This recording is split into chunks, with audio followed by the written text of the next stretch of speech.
I wasn't supposed to hear it. I was just grabbing a file I forgot on the nightstand.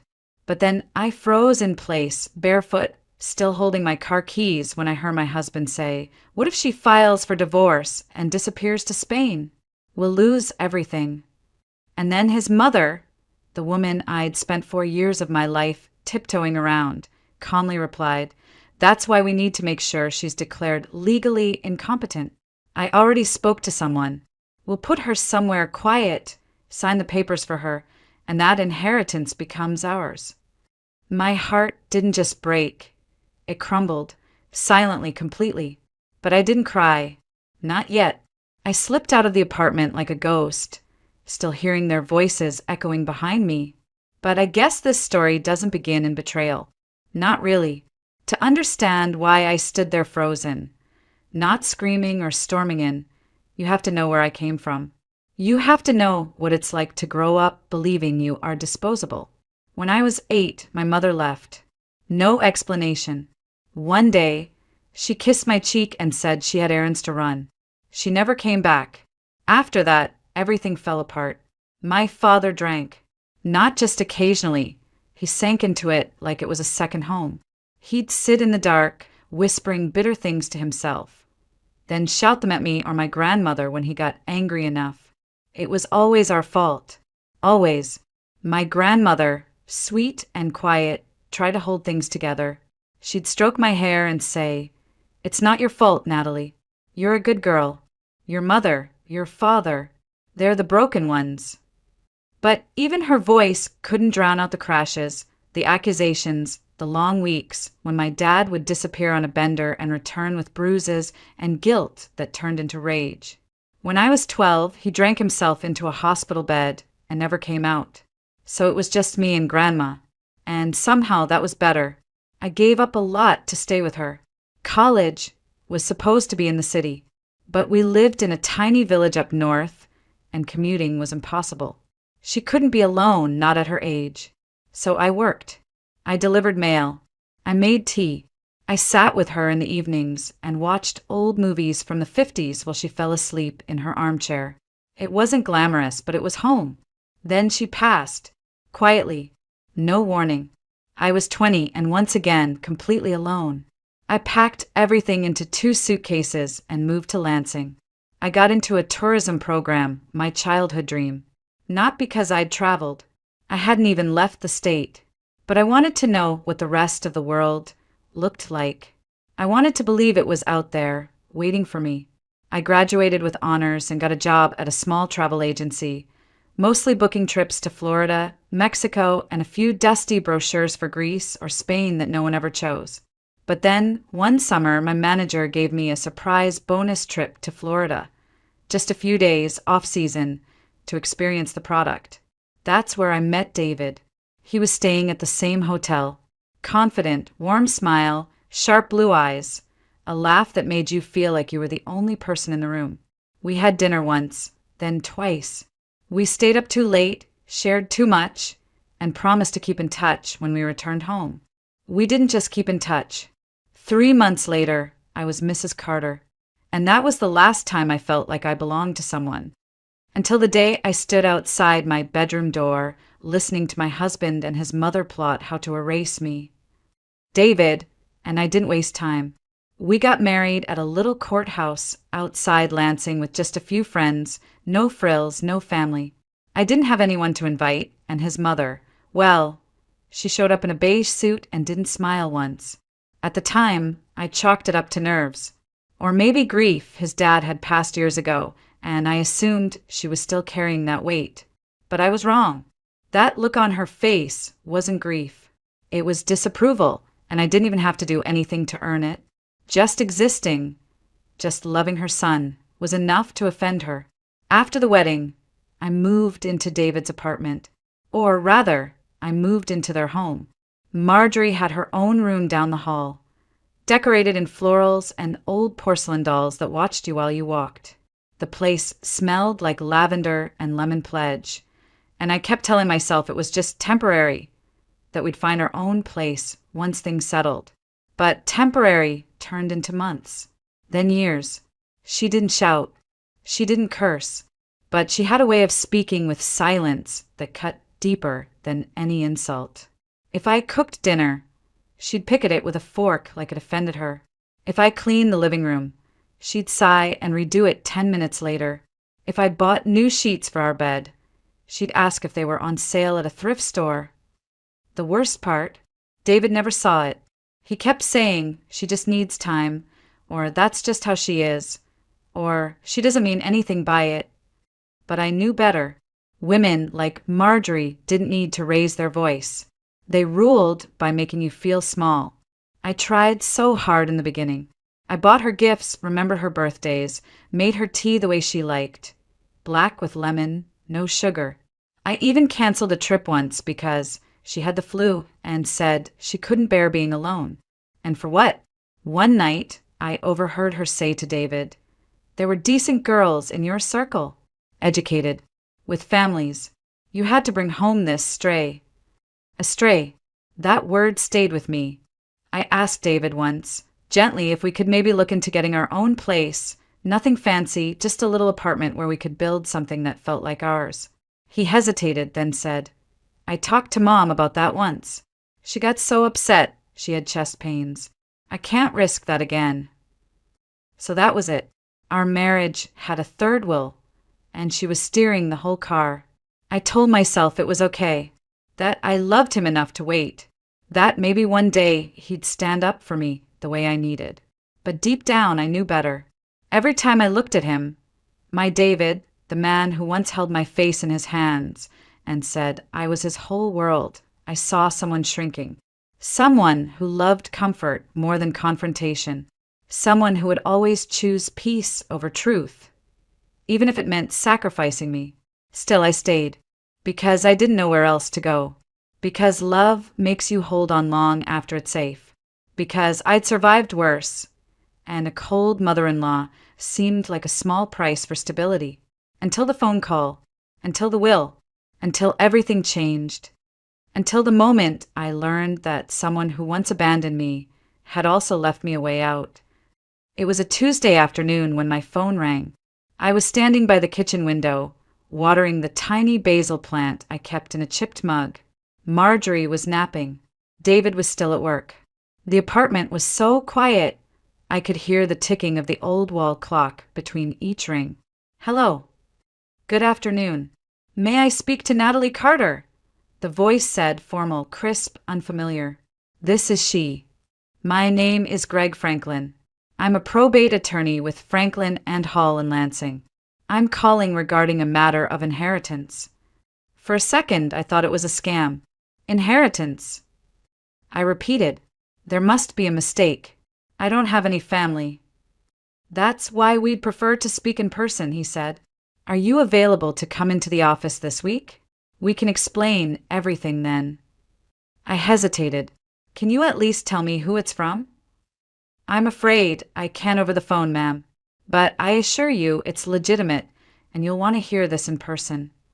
"Right," I muttered, still half expecting him to ask for my social security number. I can come in Friday morning." "Perfect. 11 a.m. I'll send our address to your phone." "Thank you, Mrs. Carter." He hung up before I could ask anything else. I stood there holding the phone, heart racing. Inheritance? From whom? Grandma was long gone. Dad, too. I didn't even know any cousins. The only thing I'd ever inherited was trauma. I debated telling David and decided to wait. Not because I didn't trust him, at least not yet, but because I could already hear Marjorie's voice in my head. "Who's leaving things to you, Natalie? Some secret boyfriend? Did you fake your mother's death for sympathy points?" That night, after Marjorie had gone next door to play cards with her friend June, I sat David down at the kitchen table. "I need to talk to you about something," I said, trying to sound casual. He looked up from his phone, distracted. "Can it wait? I've had the longest day. It'll only take a minute." I told him about the call, about the attorney, about the appointment on Friday. His eyes widened. "Wait, someone left you something?" "I guess so. I mean, I have no idea who. Maybe it's a mistake. Or maybe it's real," he said, sitting up straighter. You know, some long-lost uncle or something. Stranger things have happened. Or maybe it's someone trying to stick me with a pile of debts, I said, half laughing. Don't people do that? Leave behind credit cards and lawsuits. David chuckled, then leaned forward. Well, either way, you should go. Just don't tell Mom yet. You know how she gets. I wasn't planning on it. Good, he said, nodding. Let's wait until you know more. Then he added, but if it turns out to be something big, we could finally start over. Maybe even move out of here. My heart fluttered. Really? Sure, he said, reaching for my hand. We've talked about it. Maybe this is our shot. It was the first time in months he'd said something that felt like a promise. For a moment, I believed him.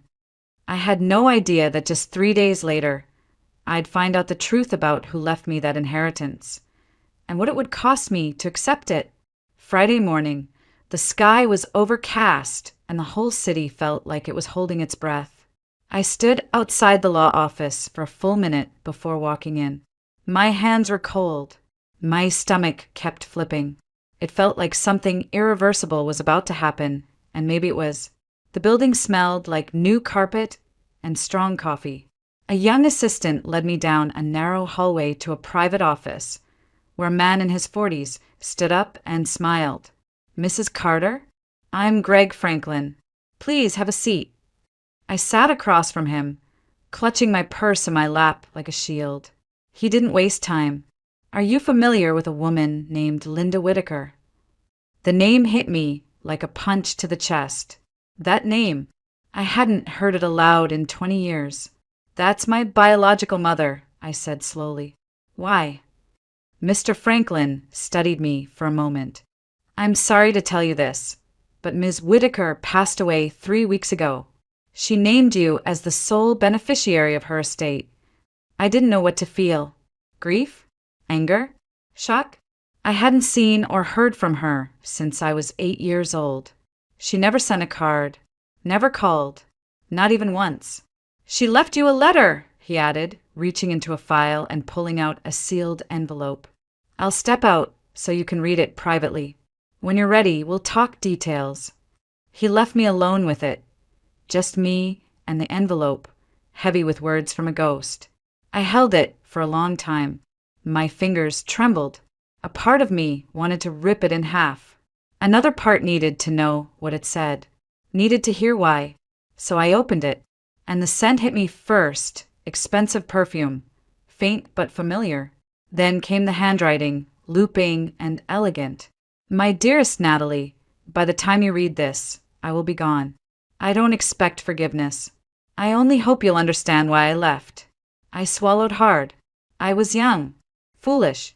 Your father was drowning, and he was pulling me down with him. The drinking, the anger, it became too much. I didn't leave because of you. I left because I was afraid. Afraid of becoming a woman who screamed at her child the way he screamed at us. I stopped reading. The words blurred. I didn't take you with me because I had nowhere to go. And then things got worse. I trusted the wrong man. Ended up overseas, working in places no woman should ever work. But I survived. And one day, I was lucky enough to meet someone who saw me as more than my past. He married me. He gave me a new name, a new life. He passed 2 years ago, and now I'm alone again, but with something to give. You. I've built a small empire, hotels in Spain, Portugal, and Florida. I've left everything to you, not because I think it will make up for what I did, but because you deserve something good, something stable, something that's yours.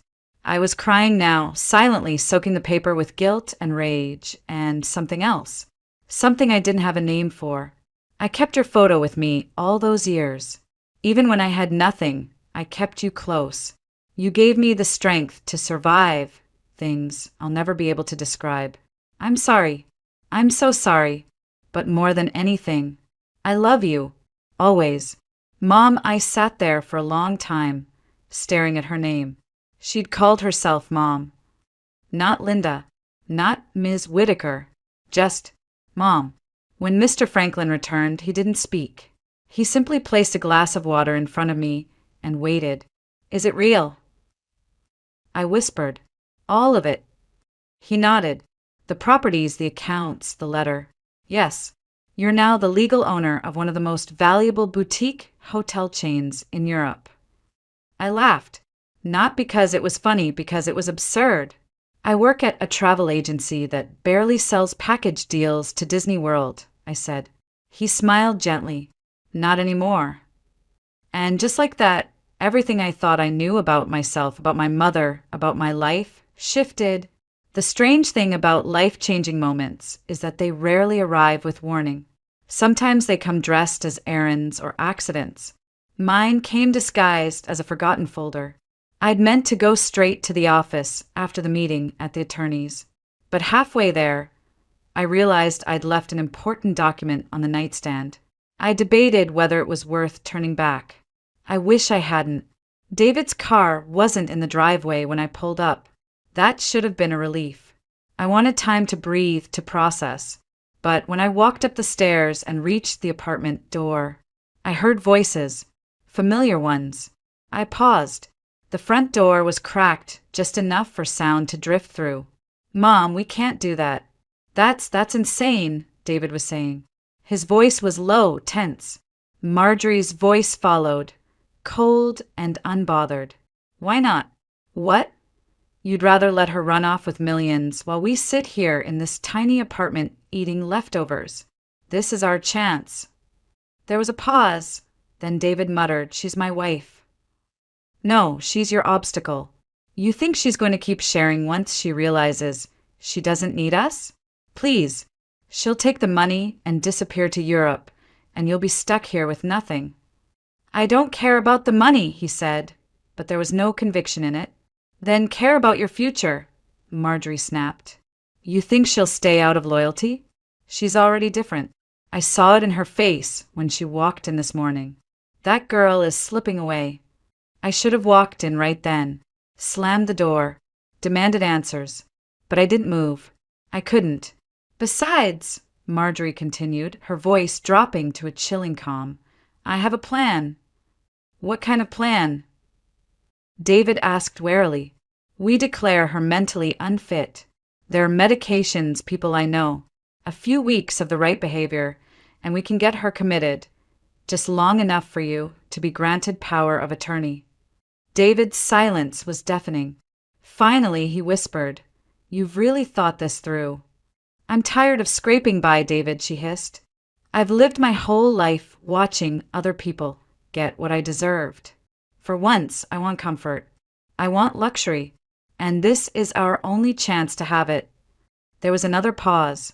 Then, Okay, he said quietly, but just make sure she doesn't get hurt. I think something broke in me right then. Not a dramatic shatter. More like the slow, final crack of a window pane giving in after a storm. I backed away from the door, step by step, not breathing, not thinking until I was outside. I didn't cry. Not yet. I just walked to my car like a sleepwalker, sat behind the wheel, and stared at the dashboard for what felt like an hour. Everything hurt. But more than that, I felt stupid. I had married this man, defended his silence, cared for his mother like she was my own. I had sacrificed my boundaries, my comfort, my dreams for what? So they could drug me and take everything? So they could erase me? Eventually, I turned on the engine and drove. Not to the office. Not home. I didn't know where I was going, only that it had to be somewhere they weren't. I pulled over into a park lot and dialed the only person who made sense in that moment. Sam, I said, trying to steady my voice. Natalie, what's wrong? I can't go home. Can I stay with you tonight? Of course, she said without hesitation. Come over, now. As I drove toward her house, something inside me began to shift. Not rage, not panic, just clarity. I'd spent so many years trying to be someone they could accept, someone they might love, but they never would. Not because I wasn't enough, but because they didn't want to love me. I was just a means to an end. And now I was done being useful. I wasn't going back. Sam opened the door before I even knocked. She didn't ask questions, just wrapped her arms around me and said, "You're safe here." Her house smelled like cinnamon and laundry detergent, familiar, warm, quiet. I didn't realize how tightly I'd been holding my breath until I finally exhaled in her living room. Curled up on her couch with a blanket and a mug of tea I couldn't quite drink. We didn't talk about it that night. Instead, she made spaghetti, put on an old sitcom, and sat next to me like it was just another lazy Friday. And maybe that's what I needed. Not sympathy, but space to stop unraveling.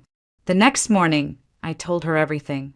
About the will, the inheritance, the letter from my mother, and then the conversation I wasn't supposed to hear. When I finished, Sam sat still for a long moment, then finally said, "They're monsters." I smiled, but it didn't reach my eyes. She always hated me. I just never thought he'd let her go that far. Sam's voice softened. "You need to disappear for a while. Not just from them. From all of it." I nodded. I was thinking the same. But I don't even know where to go. I don't have family. No place to fall back on. "You have me," she said. "And I know someone else who'd help." That's when she brought up Jim Walker. I hadn't heard that name in over a decade. We grew up in the same village. Jim was the boy who shared his snacks with me at recess and walked me home when my dad was too drunk to remember I existed. We lost touch after high school, but I remembered his laugh and the way he always made me feel like I wasn't invisible. "I think he's still in town," Sam said. "Runs some kind of private security firm now." "I can't ask him for help." "Why not? He'd drop everything to help you. I'm sure of it." I didn't believe her until I made the call. His voice on the other end was older, deeper, but still unmistakably him. "Natalie," he said, sounding stunned. "Is that really you?" "Yeah, it's me." And then, without hesitation, "Where are you? What do you need? Tell me what happened." I didn't tell him everything, not over the phone, but I gave him enough. Enough to make him say, "You're staying with Sam? Good. I'm coming by this afternoon." When he arrived, it was like opening a window in a sealed room. Jim was calm, steady, and looked exactly like the kind of man you'd want in a storm. Tall, broad-shouldered, the same quiet confidence he always had. But now it came with experience. He'd built something with his life. He had direction. Control. He didn't ask for permission. He just said, "You're coming with me." "Jim, my place is outside the city.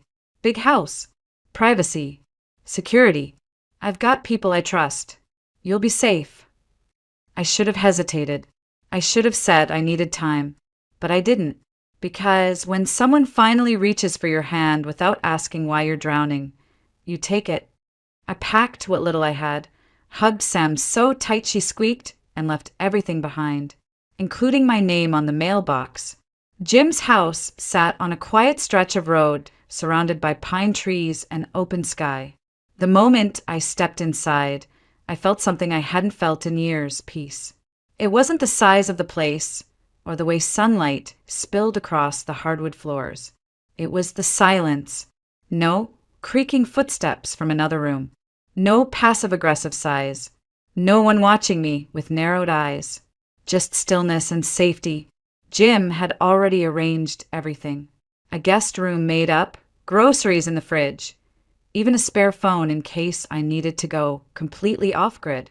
I kept waiting for the other shoe to drop, for some catch, some expectation. But there wasn't one.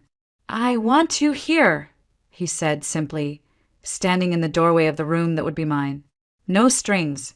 Just rest. We'll figure the rest out later."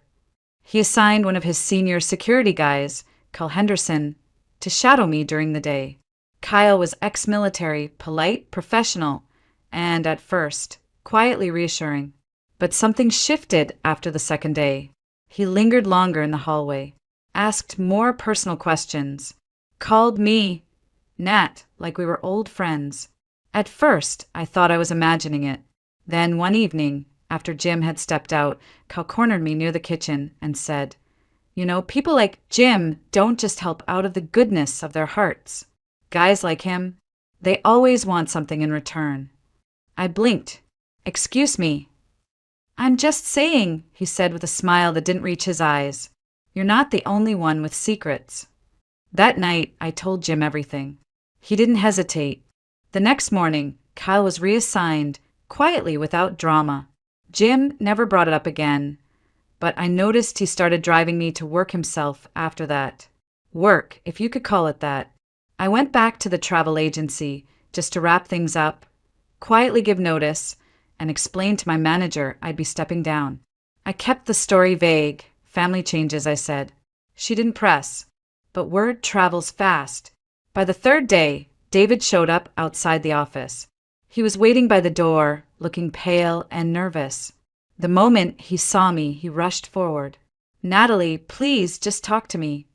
Jim stepped between us like a wall of calm steel. "She's not going anywhere with you." David looked him up and down, then at me. "So this is what it is now. You're running off with a bodyguard." I didn't flinch. "I'm not running. I'm rebuilding." He tried to grab my arm, but Jim was faster. He didn't hurt him, just blocked, firm and final. David stared at me like he didn't recognize me. Maybe he didn't. Maybe I was finally becoming someone he couldn't manipulate. Later that night, sitting on the porch swing at Jim's house, I asked, "Why are you doing all this for me?" Jim looked out at the trees. "Because you matter, and no one should feel hunted in their own life." I watched the sky fade from gold to blue and whispered, "I wish I'd known someone like you back then." He turned to me. "You did. You just forgot." But now I was remembering, and I was done forgetting who I really was. Days passed quietly at Jim's house. There were no fights, no tension, no one standing behind doors, whispering about how to control me. Just simple mornings, coffee on the porch, and the sound of wind through trees. It didn't take long before I started sleeping through the night again. Sometimes healing doesn't announce itself with trumpets. It arrives slowly, like breath returning to your lungs after you've been underwater too long. I helped around the house, cleaned, cooked, answered a few emails about my inheritance with a lawyer from Spain. Jim gave me space, but he never felt far. He didn't hover. He didn't press. But every time I looked over my shoulder, he was there, steady, patient, waiting like he had all the time in the world. One Saturday morning, he asked me to go for a drive. "Where?" I asked, already pulling on my jacket. "You'll see." He didn't say a word the whole way there. We turned down winding roads, past cornfields and sleepy barns, until we reached a narrow path that led to a secluded garden. There, nestled between two old oaks, stood a small wrought iron table. On it, a bouquet of wildflowers, a bottle of champagne, and two crystal flutes. I stopped walking. He turned to me, eyes soft. This land used to belong to a family named the Whitfields. The man who owned it proposed to his wife right here, nearly 60 years ago. I swallowed. "It's beautiful." "It reminded me of you." He reached into his coat pocket and pulled out a small velvet box. When he opened it, my heart caught. Inside was a ring. The ring. The one I'd once pointed out in a magazine when we were kids, joking that if anyone ever proposed to me, that was the one I'd say yes to. "You remembered?" "I never forgot," he said. "I loved you even then, but I was too scared to tell you." Tears welled up before I could stop them. "I thought you only saw me as your weird little friend," I whispered. Jim laughed gently. "You were never little. You were the strongest person I knew."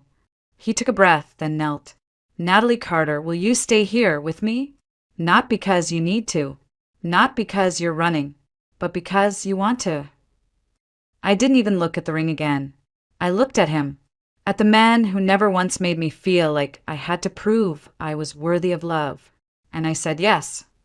He stood, slipped the ring on my finger, and pulled me into his arms. We stayed like that, the wind rustling through the trees, the world finally quiet.